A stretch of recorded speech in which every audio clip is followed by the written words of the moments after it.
Do you know how to be safe in the gym? A lot of people don't.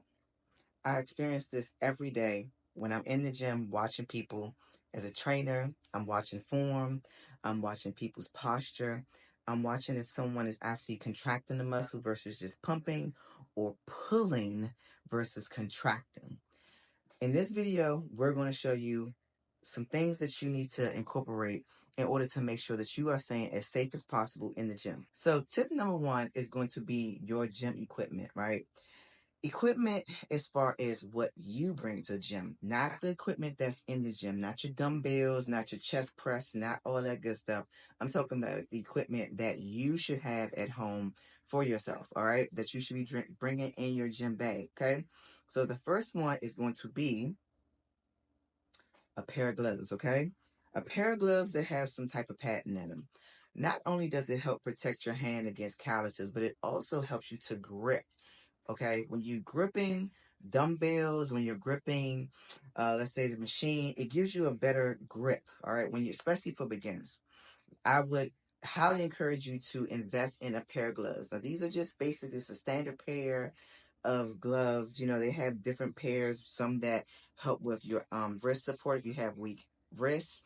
You know, they have ones that wrap around your wrist that helps to take the pressure off when you're doing, pulling movements for back day, right? Or even when you're doing pulling movements, when it comes to some sort of leg movements, you might be pulling as well. So you want to make sure that you have gloves that support you. You have gloves that help you to keep grip, because once you lose grip of certain machines, you can also injure yourself, right? And even when I say comes to dumbbells, you want to make sure that you have a nice sturdy pair of gloves to help you to grip the equipment. Next, we're going to talk about Cobra grips, and they also have these in another old fashioned, or the original is the strap, right? The grips are really to protect your arms, right, from pulling. So for back day, these are very good for back day, or like I said, when you're doing a movement with legs, when you're pulling, like, so your standard, let me back up here, like RDL, when you're pulling, right?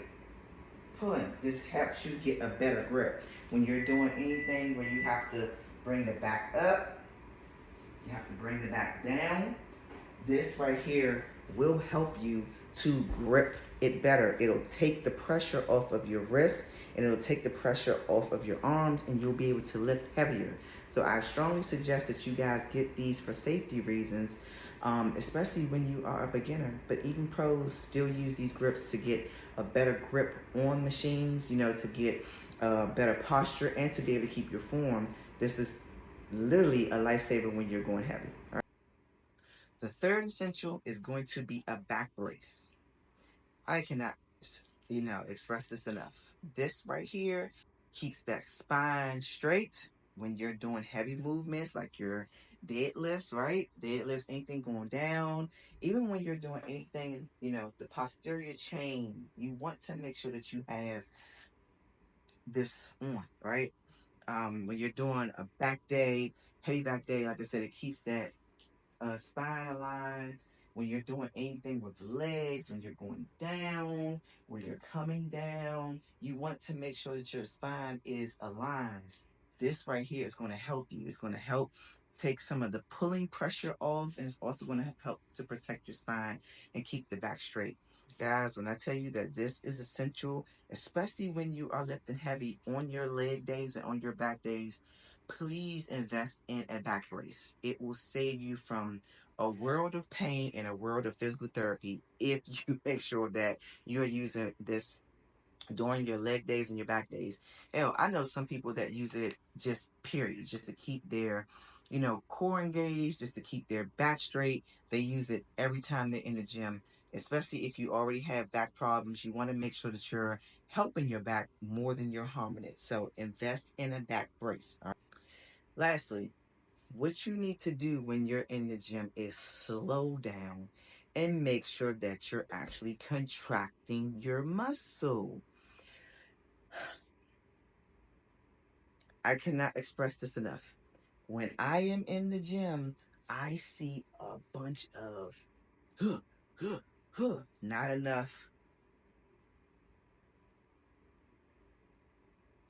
That is a bicep curl. This is not a bicep curl.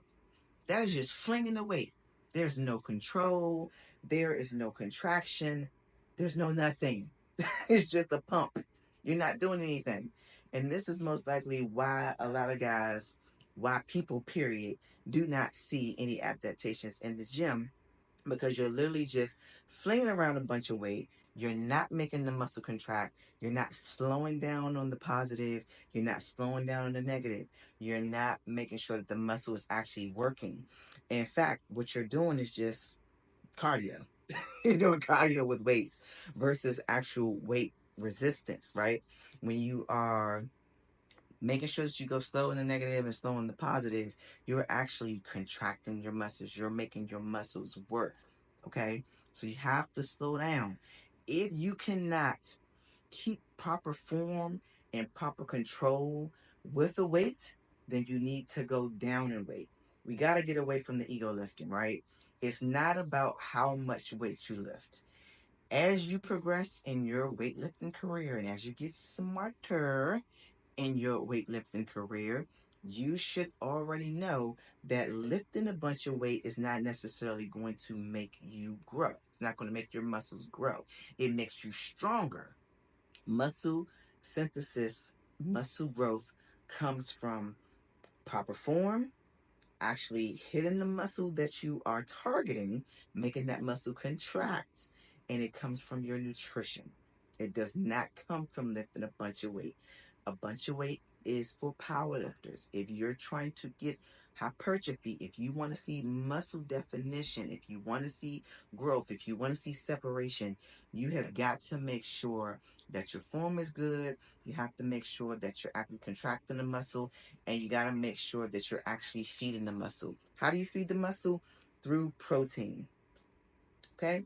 You have to feed it through enough protein. That is what's going to make your muscles grow. You have to make sure that you're recovering the muscles as well. This is where BCAA comes into the play. Okay? Put the acid back into your muscles. Help them recover. All right?